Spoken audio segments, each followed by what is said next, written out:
The night was quietly settling in. A dim light flickered above, casting long shadows on the walls of the lavish hall. A charity gala in New York City, packed with the city's elite, socialites, journalists, philanthropists. Yet amid the clinking of glasses and soft murmurs, there was a tension in the air. Melania Trump and her son Barron had just arrived, their presence as magnetic as ever. But it wasn't their arrival that would be remembered. It was what was about to unfold. Barron towered over the room, his height alone turning heads. But it wasn't just his stature that commanded attention, it was the quiet, deliberate calm that radiated from him.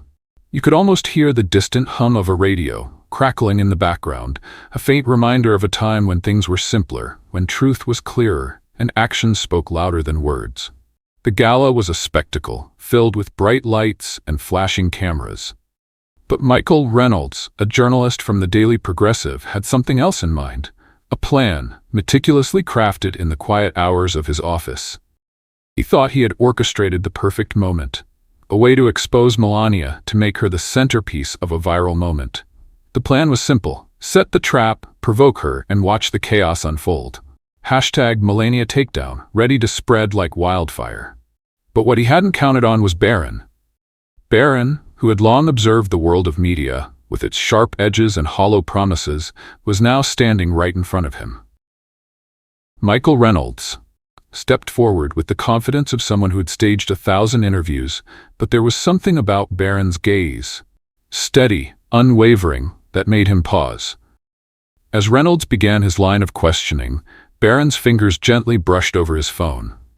The flicker of the screen illuminated his face, an almost imperceptible moment in the heavy silence. It was like watching someone open a letter, slowly, carefully, savoring the anticipation. Was it a letter of resignation or a revelation? The truth, it seemed, was about to be unveiled, piece by piece. Mr. Trump, as someone who's benefited from America's opportunities, how do you respond to accusations that you've pulled up the ladder behind you? Reynolds asked, his voice just a touch too eager, the crowd hanging on his every word. Was he ready for this? Barron stepped forward, his presence shifting the energy in the room. The flickering light overhead seemed to pulse in rhythm with his movements. As he spoke, it was not just words, it was the sound of a legacy, carefully and precisely built, being unfolded in front of them. His voice carried an unmistakable certainty. Interesting approach to journalism, Barron said, his voice not loud, but firm, his gaze never leaving Reynolds. Had anyone ever looked at you like this before? The kind of look that made your heart race and your mind scramble for a defense? The crowd, sensing the shift, held their breath. Cameras zoomed in, capturing every detail of the moment. The perfect storm of media manipulation turned back on itself. Barron held up his phone, its screen glowing with the history of Reynolds' past. Tweets, posts, opinions, all carefully preserved, all waiting for the right moment to surface. "Let me show you something," Barron continued, his tone almost casual, as if discussing the weather. He swiped the screen slowly, deliberately. "This tweet from last week, mocking conservative women as traitors to their gender. Tell me, Mr. Reynolds, do you always disguise your misogyny as progressive values, or is that just for special occasions?" The room fell silent. A soft chuckle echoed from the crowd. It wasn't loud, it wasn't defiant. It was the kind of chuckle that carried weight, a shared understanding that something had just shifted. Barron paused for a beat. The light flickered again, and in that moment, the world seemed to narrow to just the two of them. Reynolds, caught in his own trap, and Barron, calm and controlled. Have you ever been in a room like this, where the space between words feels like an eternity? Barron's next words cut through the silence, sharp as a blade. "You've made a career of tearing people down, of attacking others without truly understanding their story. But I wonder, do you even understand your own?" The question hung in the air, heavier than any accusation could be. The room shifted again. The hum of the distant radio seemed to grow louder, as if it were coming closer, and with it the realization that what was unfolding wasn't just a clash of personalities, it was a moment of reckoning. And then, as the camera flashed and the murmurs spread, there was a shift. Barron Trump wasn't just the son of Melania and Donald. He was, in that moment, something more. Something that couldn't be ignored. The light above flickered again, and for just a second, the world seemed to stop. What will happen next? Have you ever seen someone like that? Calm, prepared, waiting for the perfect moment to speak the truth? As Barron's last words echoed in the room, there was a fleeting moment where time seemed to stretch on. His face was impassive, but his eyes held a fire, a truth that had only just begun to burn through the layers of deception. It was not just a moment of victory.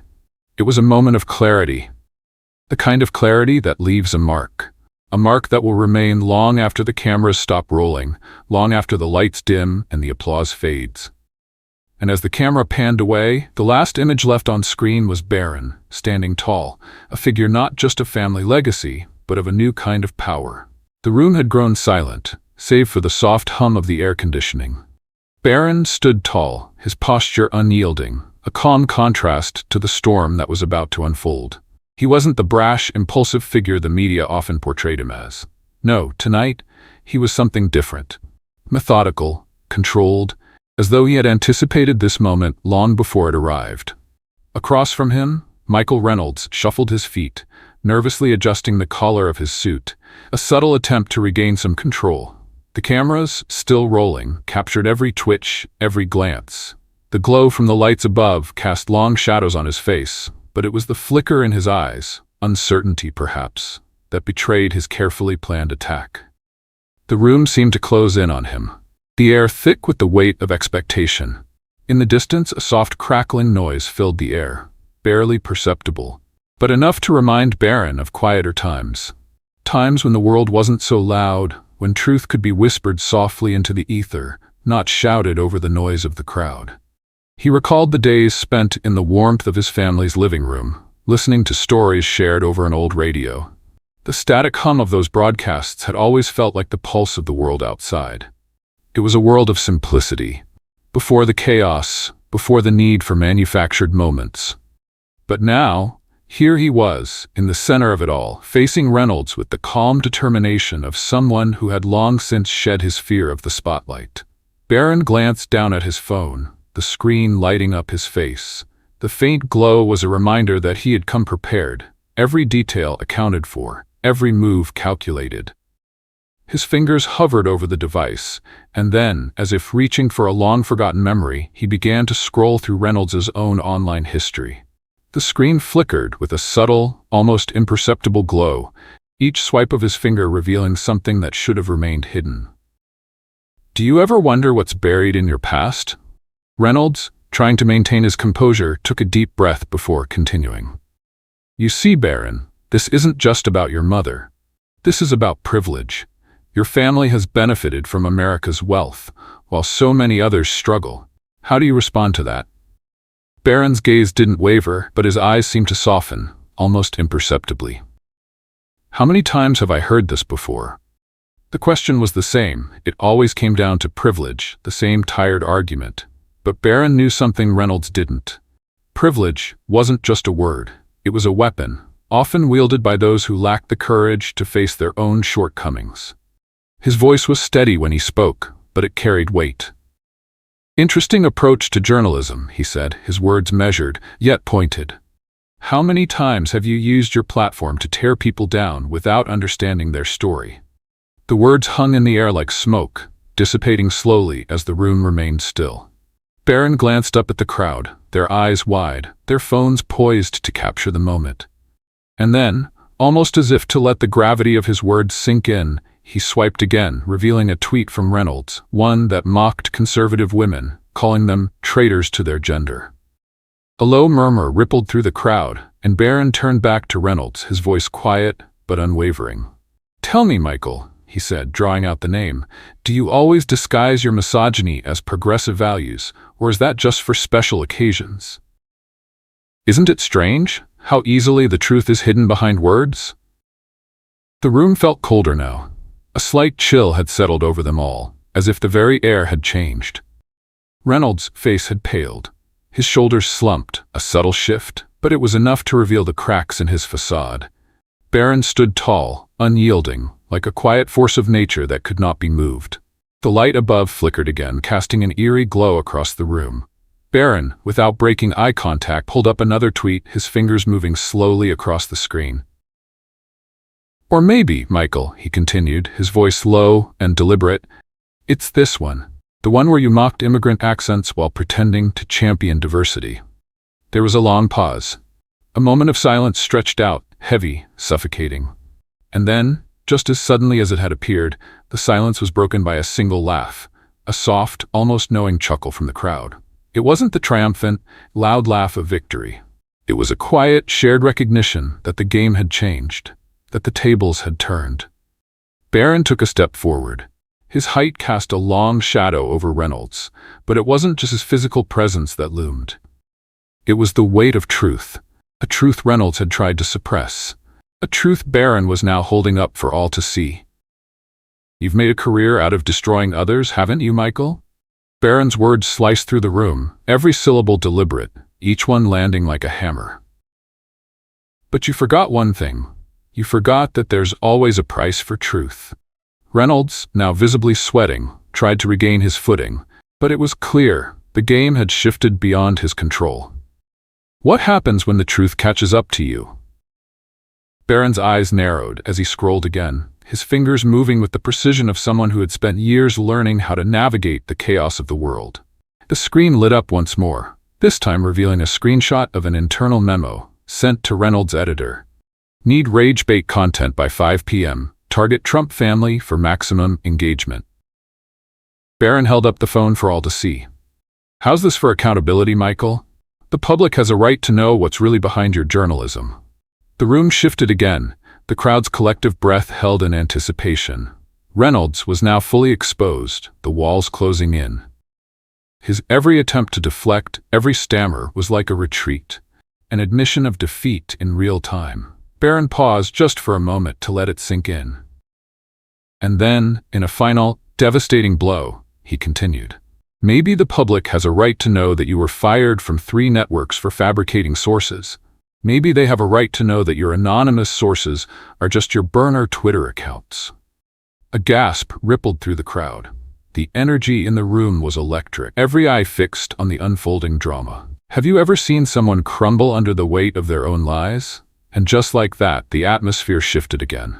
The cameras, the flashing lights, they all seemed distant now. The only thing that mattered was Barron, standing at the center of it all, poised and unbroken. His phone glowed in his hand, the truth now laid bare for all to see. As Barron's words hung in the air, the crowd slowly began to realize. This wasn't just a moment of confrontation. It was a reckoning. The light above flickered once more, and Barron, with a slight but deliberate motion, took a step back. The room was still, the tension palpable. And as Reynolds, now a shadow of the man who had entered, turned to flee, Barron's final words drifted into the air like a whisper. Next time, Michael, Barron said, his voice carrying across the room, make sure the trap you set isn't the one you fall into. In life, we often face situations where the truth and justice are obscured by lies and deceit. However, as the story of Barron Trump teaches us, an important lesson we can learn is the power of preparation and patience. When confronted with challenges, maintaining composure, preparing thoroughly, and standing firm against the temptation to react impulsively are the keys to ultimate success. We don't always need to act hastily or loudly. Sometimes, careful thought, deep understanding, and taking the right action at the right time will speak volumes. Truth, no matter how hidden or distorted, will always find its way to the surface. Live by your values, because when you stand firm on the right path, the world will eventually notice and respect you. With the wisdom that comes from years of experience, you will understand that nothing is more precious than perseverance and integrity in every action we take. Life may not always be easy, but staying true to yourself and your principles will always lead to the greatest victories. If you found value in this story and the lessons shared, please consider liking this video and subscribing to our channel. Your support helps us continue to bring more meaningful content that inspires and empowers. And as always, may God bless America.